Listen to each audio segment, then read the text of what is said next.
السلام عليكم ورحمة الله. ازيكم يا حبايبي؟ عاملين ايه؟ يا رب تكونوا بخير وبصحة وبسعادة ان شاء الله. النهاردة هعمل معاكم سندوتشات الشاورما السوري بالبطاطس المحمرة، حاجة كده عسل وارخص مما تتوقعون.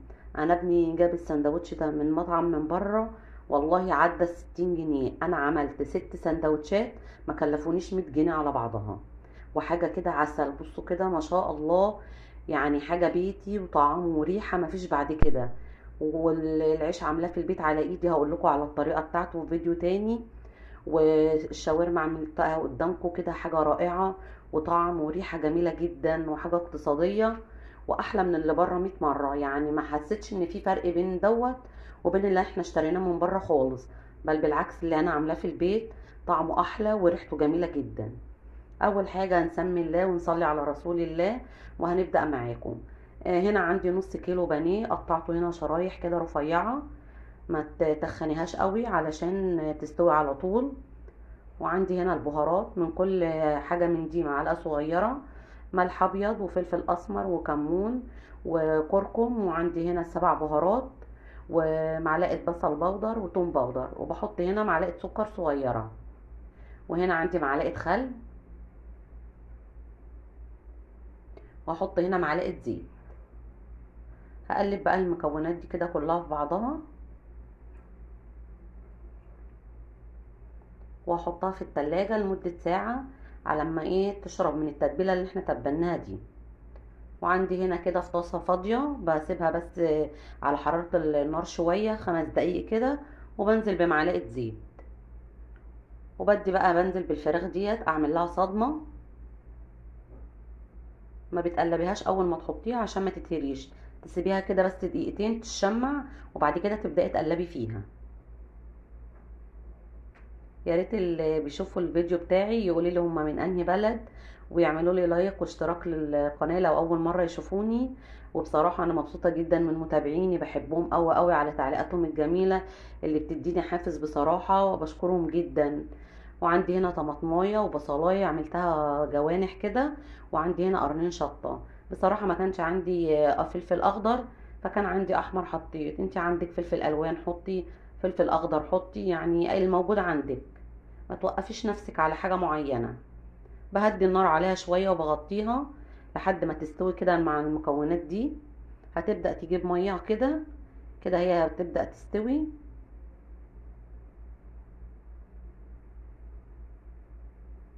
ما شاء الله عليها، الريحة جميلة جدا.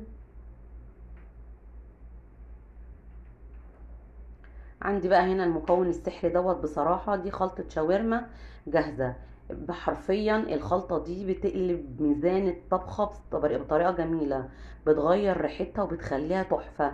الريحة بتاعتها رهيبة. بتحطي منها معلقة، والكيس ده فيه منه جميع الأطعمة، للبرجر وللشاورما وللكفتة وكله بصراحة. فبتحطي هنا معلقتين، يعني حوالي نص الكيس كده، في نص السوا بتاعت الخلطة. الريحة بصراحة جميلة جدا. هنا خلاص كده استوت معايا. وعندي هنا شوية بطاطس محمرة، حطيت عليهم معلقة كمون ومعلقة كركم، وهقلبهم كده مع بعض. بصوا هنا بعد ما استوت بصراحة الريحة جميلة جدا، والفراخ مستوية قوي وريحتها روعة.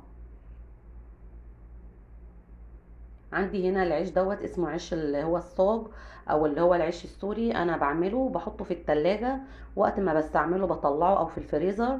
هبقى اقول لكم على وصفته في مرة تانية عشان ما اطولش عليكم الفيديو. بصراحة جميل جدا وموفر. من نص كيلو عملت حوالي 10 ترغيفة او اكتر، وبيتعمل زي الرقاق الطري كده بس بيبقى ارق شوية، وحاجة ما بتاخدش منك وقت، وبتركنيه في التلاجة وقت ما بتعوزيه بتستعمليه على طول. وحاجة كده خفيفة وجميلة جدا واقتصادية مش مكلفة. يعني نص كيلو بانيه ب65 جنيه أو ب70 جنيه، وشوية بطاطس وحاجات بسيطة. التتبيلات دي موجودة في البيت. والعيش أنا عاملاه يعني نص كيلو دقيق، ما حطيتش عليه حاجة، بملح ومية، ما حطيتش أي إضافات. هنا حطينا كاتشب وحطينا مايونيز. يعني الوصفة كلها ما كلفتنيش يعني أقل من 100 جنيه بكتير كمان. وعملت حوالي 6 سندوتشات. هنا بلفها رول كده وبتني الاحراف عشان ما فيش حاجة تطلع منها. بصوا مفيش اسهل من كده بصراحة، وما فيهاش اي مجهود ولا اي تعب.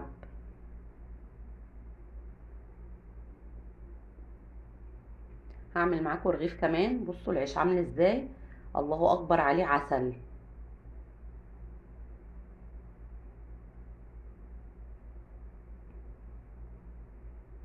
ليه نشتري من المطاعم من بره ونكلف نفسنا؟ ولو عندك اسرة حوالي 5 او 4، تجيب لكل واحد سندوتش ب60 70 جنيه، وانت تقدري تعملي الوصفة دي في البيت بأقل ما يمكن. عايزة تعملي بفراخ تعملي بلحمة حسب رغبتك انتي. هنيجي هنا في الجريل، ونكون مسخنينه بس شوية الأول قبل ما نحط السندوتشات فيه. وهنا بصوا بدأ ياخد لون كده ما شاء الله، ولا أي مادة دهنية ولا أي حاجة، هو بيتحمر كده من غير أي دهون. بصوا ما شاء الله عليه عامل ازاي، ومقرمش من بره كده ومن جوه جميل. الطبقة اللي بره دي بتاخد قرمشة كده وبتبقى تحفة بصراحة. بصوا كده انا قطعته قطع صغيرة، وفي اللي هو عايزه على بعضه مش متقطع. والبطاطس اللي جوه كده جميلة وشاربة من التتبيلة بتاعت الشاورما. ما شاء الله عسل. بالله عليكم تفرق ايه عن اللي بره؟ والله احلى من اللي بره بكتير، لو جربتوها هتعجبكم جدا. يا ريت اللي يشوف الفيديو ما ينساش يحط لي لايك واشتراك للقناة لو اول مرة يشوفني. وهستنى تعليقاتكم على الفيديو، وربنا يخليكم ليا يا رب وما يحرمنيش من تعليقاتكم ابدا. واشوفكم على خير ان شاء الله في الفيديو الجاي. السلام عليكم ورحمة الله وبركاته.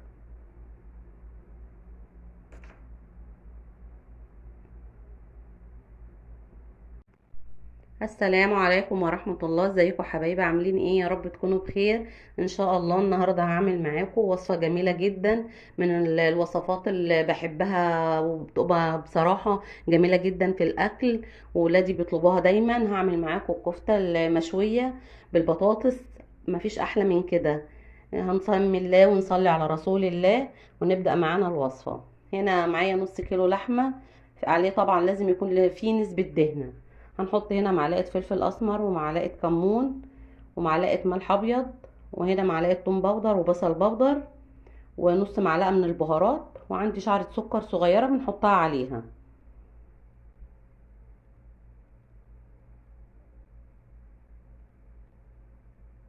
عندي هنا كيس اللي هو البهارات، مكتوب عليه اهو كيس خلطة الكفتة. ما شاء الله عليه ده جميل جدا، بيدي طعم مميز للكفتة بصراحة، بتبقى ريحته نفاذة كده وجميل. وعندي هنا معلقة من البودر.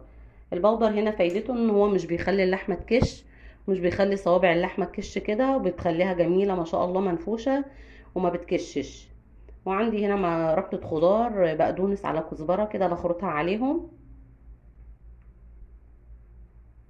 يا ريت اللي اول مره يشوف قناتي انا يوميات تيتا ما تنسوش تدعموني بلايك واشتراك للقناه لو اول مره تشوفوني، ودعمكم بصراحه بيهمني جدا. هنا خلصت كده المكونات، هدعك كده المكونات كلها في بعضها كويس كده. خلاص اتخلطوا مع بعض وبقت جميله جدا وريحتها جميله جدا ما شاء الله عليها. بصوا كده قوامها عامل ازاي، بيبقى فيها حاجه زي ما يكون خيوط كده من جوه، يعني بتبقى ايه زي ما يكون مسمغه كده، بتبقى جميله قوي ما شاء الله. عندي هنا 4 بطاطسيات عملتهم طرنشات ومسكتهم كده غسلتهم كويس. بنعمل سمكها اللي بتكون بسيطة كده ما تكونش تخينة، عشان ايه تستوي معايا على طول مع الكفتة. ببدأ هنا ارصها في الصينية.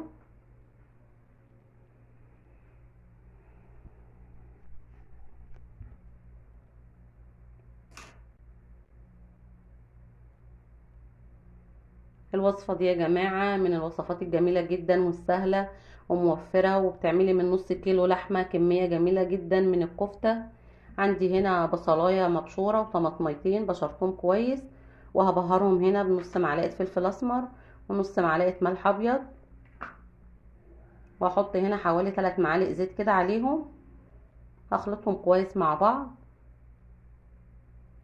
هنزل بيهم هنا على البطاطس، هخلطهم كويس كده مع البطاطس، بتدي ريحة جميلة جدا ليها. وهحط عليها حوالي كوباية مية كده علشان البطاطس تستوي فيها. ولما نحطها على البوتاجاز ما نعليش عليها قوي عشان ما تتلسعش من قاع الصينية، وتستوي على نار هادية وتبقى سايحة كده معاكي في السوا. كده خلصت. هبدأ معاكم بقى هنا الكفتة اصبعها. معايا طبق هنا كده فيه معلقتين زيت، هحاول ان انا ادهن ايدي بينها عشان الكفتة ما تلزقش في ايديا. وعندي هنا العود بتاع الشيش طاووق كده هصبع عليه الكفتة. ما شاء الله عليها، ريحتها جميلة جدا، ما شاء الله تحفة. وعندي هنا من نص كيلو، هعمل كمية كبيرة وما شاء الله وهتكفينا، غير لما بتشتري من بره طبعا الحاجة عدد غالية، وطبعا اكيد اكيد مش هتكفي بيتك لما تجيبي نص كيلو من بره. لكن انتي ما تعملي الحاجة في بيتك كده بتبقى اقتصادية وبتبقي عارفة احتياجات بيتك بتبقى ايه. جميلة ما شاء الله عليها، لما تجربيها مش هتبطلي ان انتي تعمليها في البيت تاني، هتحبي تعمليها على طول.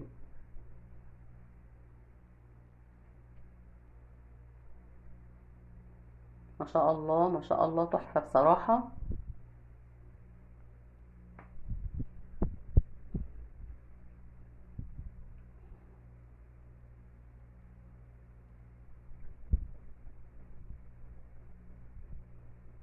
شكلها بيشهي قوي بصراحة، وريحتها جميلة كده. وما بتدخل على البوتاجاز بتوطي عليها وتغطي عليها كده بتبقى ريحتها عسل. النص كيلو عمل معايا كمية والله جميلة ما شاء الله عليها. وكملت في صينية كمان نفس الطريقة برضو اللي عملتها في الصينية الأولانية. والصوابع هنا ما شاء الله عليها كبيرة وحلوة.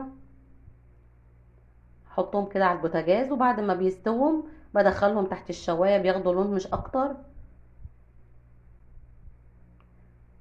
ما شاء الله بصراحة حكاية.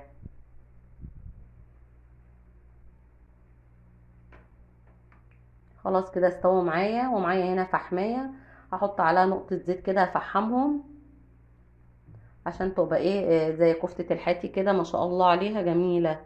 والريحة بتاعتها تحفة، قلبت البيت والله. بصوا هنا ما شاء الله عليها عاملة ازاي، قلبها جميل اوي وطرية اوي وشكلها تحفة، مع شوية طحينة بقى كده عسل. وبألف هنا وشفا. يا ريت تدعموني بلايك واشتراك للقناة. بصوا البطاطس عاملة ازاي مستوية زبدة بصراحة. واشوفكم ان شاء الله على خير في الفيديو الجاي، والسلام عليكم ورحمة الله وبركاته. السلام عليكم ورحمة الله، ازيكم يا حبايبي عاملين ايه؟ يا رب تكونوا بخير. ان شاء الله هعمل معاكم النهاردة ورق العنب الفريش بطريقة جميلة جدا وسهلة. وهقول لكم على كل التكات والاسرار اللي في ورق العنب، من اول الصلصة تجهيزها لحد طريقة السلق وطريقة اللف وطريقة التسوية. حاجة كده ما شاء الله عسل، وهتعمليه بكل احترافية وبكل سهولة، ومش هتستصعبيه بعد كده خالص، هتعمليه جميل جدا وحاجة كده عسل، وفي 5 دقايق مش هتاخدي فيه وقت خالص. والرز بتاعه كده مفلفل من جوه وما شاء الله عليه، ولا معجن ولا في اي حاجة.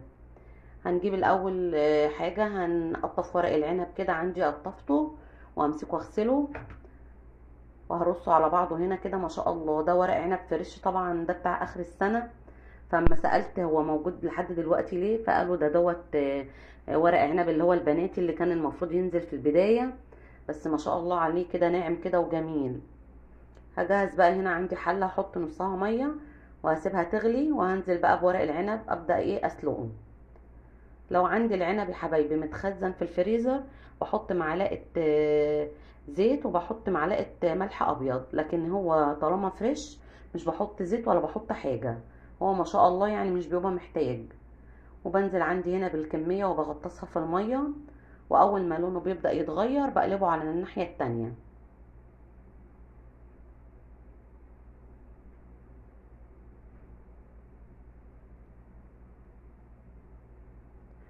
اللي اول مرة يشوف قناتي انا يوميات تيتا، ما تنسوش تدعموني بلايك واشتراك للقناة لو اول مرة تشوفوني، وهستنى تعليقاتكم على الفيديو.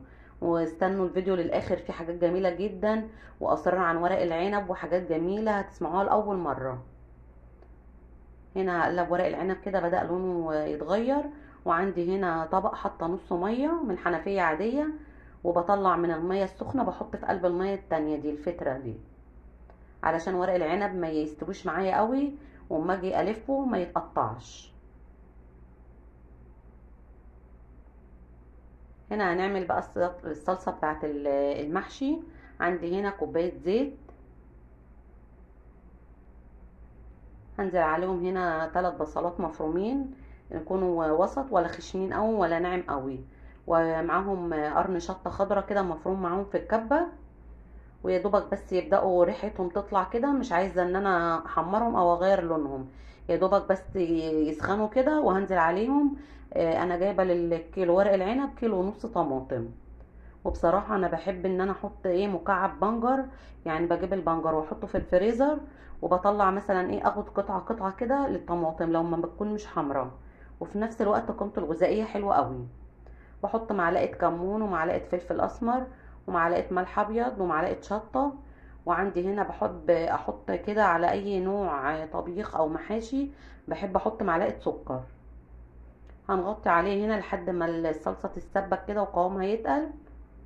بصوا ما شاء الله، هنا تعرفي ان هي اتسبكت ازاي، بيكون الزيت بتاعها او الادام اللي انت حطيتيه ده طلع على الوش كده وبدات تتقل.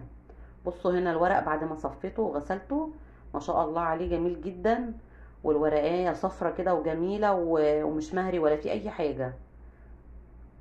هنا كده بقى هنزل على الخلطه ديت بالرز، غسلته وصفيته، وهقلب كده الرز في قلب التسبيكه ديت. بصوا ما شاء الله عليها، بس بتدي ريحه وطعم جميل جدا. وبعد كده هنزل عليهم بالخضار واقلبهم. هنا حاطه طماطم طرنشات وبصل وشطه خضراء مقطعاها كده قطع وحطها في قاع الحله. وعندي هنا خضره من اللي طلعت، والعيدان اللي هي بتاعت ورق العنب بحب افرشها كده في قاع الحله، بتدي مزازه كده وطعم جميل جدا لورق العنب. هنا هبدأ بقى ألف ورق العنب معاكم بكل سهولة. هنا الورقة بحشيها على الناحية الخشنة، يعني الناعمة دي بتبقى بره. بعمل من الجنب كده أتني قطعة، ومن الناحية التانية واضغط عليها من فوق والفها بكل سهولة، مش بتاخد معاك وقت خالص. وبيبقى صابع كده ما شاء الله ماسك نفسه ومش مفكك ولا حاجة. بصوا هاتني كده من الجنب ده ومن الجنب ده، واقفل على الورقة من فوق واضغط عليها، وانزل بيها رول كده الفها. بتبقى سهله جدا وما فيهاش اي حاجه. واول ما تتعودي على اللفه ايدك هتاخد عليها ومش هتبقى صعبه جدا. بصوا ما شاء الله، يعني جميله جدا وسهله ما فيهاش اي حاجه. بتجيبي الورقه كده وبتحطي فيها يعني مقدار معلقه رز صغيره، وتتني من الناحيه دي ومن الناحيه دي، تضغطي عليها من فوق تقفليها كده وتنزلي بها رول كده لفه.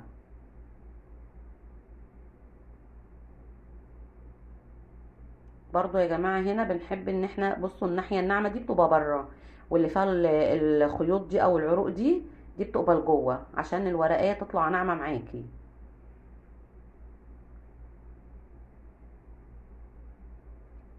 هنا هخلص الكمية بقى ان شاء الله وارجع لكم عشان ما اطولش عليكم وقت الفيديو. بصوا هنا ما شاء الله خلصت لف، وبنتي قالت لي انا لازم اتعلم معاكي، وحشت حلة صغيرة كده معايا وانا قاعدة. بصوا ما شاء الله عليها عسل عاملة ازاي، بالطريقة اللي انا قلت لها عليها عملتها وطلعت تحفة. طبعا احنا لازم نعلم ولادنا اي حاجة ان احنا بنعملها، لازم نعلمهم يعملوها وكده علشان ما يحتاجوش لاي حد، وفي نفس الوقت يبقوا شاطرين في كل امور البيت. ما شاء الله عليها تحفة. هنا التسوية هحط على الحلة الكبيرة دي 4 كوبايات شوربة، لازم يكون الشوربة مغطية الطبقة اللي تحت الصف الاولاني بس. وبعد ربع ساعة من التسوية بتبدأي توطي عليها على نار هادية عشان يستوي براحته. بصوا كده ما شاء الله عليه، ما شاء الله الله اكبر. بعد ما استوى بقى تحفة، ولا صابع فك ولا اتعجن ولا اي حاجة. ما شاء الله هنا عسل ما شاء الله. بصوا كده الرز مفلفل من جوه وجميل جدا ومستوي خالص بصراحة، وجوسي كده وطعمه تحفة. بتمنى ان انتوا تجربوه بصراحة، هيعجبكم جدا. وطريقة التسوية جميلة جدا، واللف سهلة ومفيش اي صعوبة فيه. ما تنسوش بقى اللي اول مرة يشوف قناتي يعمل لي اشتراك ولايك لو عجبكم الفيديو. وان شاء الله يا حبايب قلبي اشوفكم على خير في الفيديو الجاي. السلام عليكم ورحمة الله وبركاته.